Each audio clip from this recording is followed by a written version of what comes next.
Marcus Wellington never expected that the woman dressed in a simple gray sweatshirt would touch his $1 million prototype. "If you can fix it, then go ahead," he said sarcastically, fully convinced that she would fail just like his best engineers. But when Kate Williams rolled up her sleeves, she was about to prove that intelligence doesn't require wearing a suit. The shiny floors of Wellington Aerospace Industries reflected the bright, fluorescent lights. As Kate Williams entered through the main door, the soft creak of her old shoes on the polished floor was heard, a sound that seemed to announce her presence to everyone listening. She was clutching a manila folder tightly, which contained her resume, her fingers pale from nervousness. At 34 years old, Kate had learned that wearing simple clothes was more effective for interviews. Her gray sweatshirt.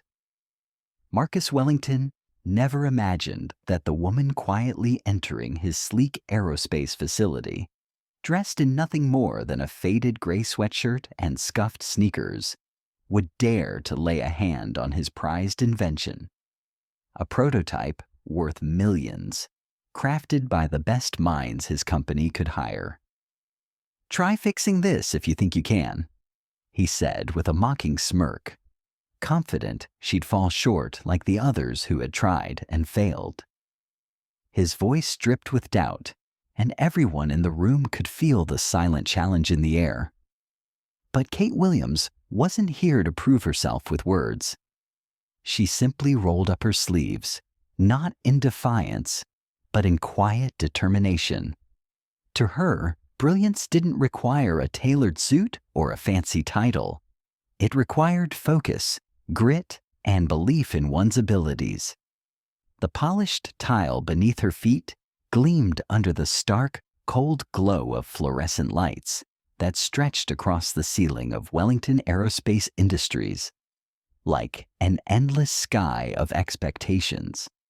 She had arrived only moments earlier, her footsteps echoing as she stepped through the towering glass entrance.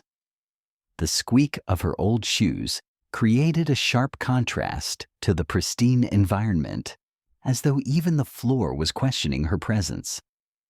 Clutched tightly in her hand was a weathered manila folder. Inside it, a carefully written resume and a lifetime of overlooked potential. Her grip was tense, fingers pale from the pressure, heart thudding with equal parts anxiety and resolve. At 34, Kate had long stopped dressing to impress. Her choice of attire wasn't laziness, it was a statement. She had attended enough interviews to know that appearances often overshadow capability, and she was tired of pretending to be someone she wasn't. Her sweatshirt, soft from years of wear, was her armor. Simple, unpretentious, and real. She wasn't here to fit in. She was here to stand out.